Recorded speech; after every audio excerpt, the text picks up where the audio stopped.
Well ya, gadget lovers, welcome back again to my channel with me Mr. Pengtau. Dan sebelumnya, gue mau share sorry dulu kepada kalian semua karena gue mau ngucapin goodbye kepada Mr. iPhone 6s Plus gue yang sudah menemani 3 tahun terakhir ini. Kenapa gue meninggalkan dia? Karena yang pertama, dia sudah mulai ngos-ngosan. Semenjak iOS 14.7 rilis, handphone ini menjadi cepat panas, baterai cepat turun. Bukan lagi kalau misalkan buka multitasking itu sudah banyak nyalek dan bugs-bugs di aplikasi-aplikasi tersebut. So, gue merasa sudah saatnya gue meninggalkan beliau. Beberapa tahun terakhir, iPhone 6s Plus menjadi daily driver gue selama gue bekerja menjadi kreatif designer. Gue pakai untuk foto, video, editing foto dan video, copywriting, sampai bikin konten-konten di TikTok, ya gue pakai iPhone 6s Plus karena memang masih nyaman banget. Tapi ya karena berjalannya waktu dan iOS sudah mulai terus bermunculan dan akhirnya kita harus upgrade mau nggak mau, pada akhirnya dia juga sudah menua. Bahkan untuk menjadi secondary phone pun menurut gue agak kurang mumpuni, kecuali kalau gue butuh untuk dengerin musik atau sekedar foto dan foto selfie, itu masih oke lah. So, buat kalian semua yang lagi baru mau beli iPhone 6s Plus menjadi iPhone utama kalian di tahun 2022 ini, gue rasa kalian harus lebih wise lagi. Dan jangan karena harganya lagi turun, terus kalian langsung beli gitu aja. So, tonton video ini sampai habis ya. Check it out. Oke, sekarang gue mau ngasih tahu bahwa iPhone 6s Plus yang gue punya adalah varian 64GB. Nah, sekarang kita coba mulai hitung berapa lama durasi dari keadaan mati, booting, dan ke home screen. Ini gue cepetin aja ya guys, biar kalian nggak bosan nontonnya.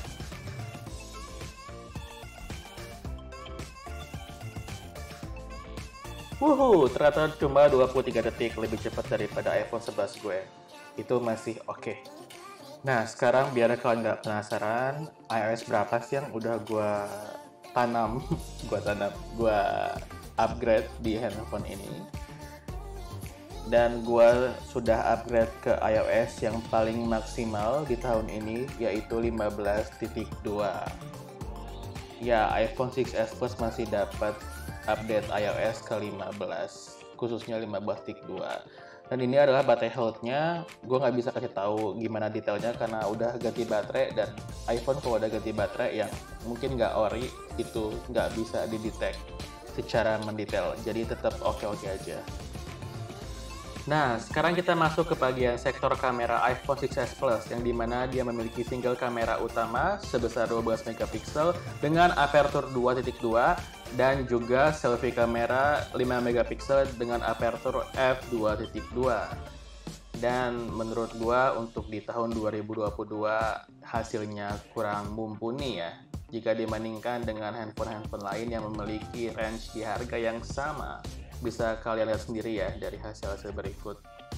Dan jika mau lihat hasil-hasil yang lebih banyak, bisa cek video-video gue sebelumnya di iPhone 6s Plus juga.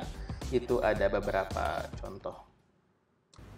Nah, ini adalah contoh perekaman kamera selfie iPhone 6s Plus dengan pencahayaan rendah dan dengan settingan standar, tidak diubah-ubah. Kelihatannya ada banyak sekali noise di kanan atau kiri, dan di bagian sini kayak ada cahaya yang berlebih. Nggak tahu apakah ini hanya karena device gue yang udah terlalu lama atau di seluruh iPhone 6s Plus juga mengalami hal yang sama. Dan microphone-nya juga langsung dari handphone ini ya. Gimana? Ya kalau untuk di social media kayaknya masih oke lah di post, tapi kalau untuk editing high production atau mid to high production kayaknya udah tidak bisa di tahun-tahun ini. Ya, sebenarnya baik-baik aja sih untuk penggunaan yang tidak begitu berat alias ringan ya. Nah, ini gue mau ngasih tahu contoh gimana lag-nya ketika multitasking beberapa aplikasi. Ini gue buka Spotify yang menyala di background, terus gue ke Shopee. Itu nanti ada beberapa frame yang tiba-tiba nge-lag ya. Apalagi musiknya tiba-tiba berhenti. Ini cukup mengganggu sih.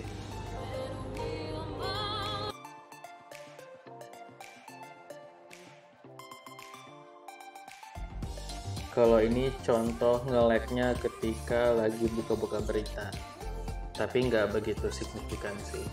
membuat gue mengganggu. Selain itu dia juga punya bodi aluminium yang nggak tahu kenapa bisa cepat panas, yang bisa ngebuat tangan gue nggak nyaman ketika lagi pakai seharian atau pakai secara intens. Jadi butuh case ya untuk mengurangi panasnya.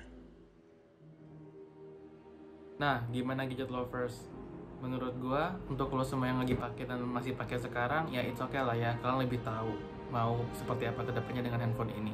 Cuma, note gua adalah untuk orang-orang di luar sana yang baru mau beli handphone ini atau lagi mau coba iPhone tapi beli iPhone 6s atau 6s Plus di tahun 2022 dan malah jadi daily driver mereka. Gua rasa itu nggak worth it karena dengan harga segitu banyak banget handphone-handphone yang lebih baru, yang punya fitur lebih baru yang bisa kalian dapatkan dan menjadi lebih bermanfaat untuk menunjang kinerja kalian sampai beberapa tahun ke depannya lagi. So, itu aja dari gue. Semoga ini bermanfaat. Dan kalau lo suka, jangan lupa tekan tombol like, subscribe, dan jangan lupa untuk share ini ke sosial media kalian untuk support gue selalu. Saya Putra pamit dulu. Bye-bye.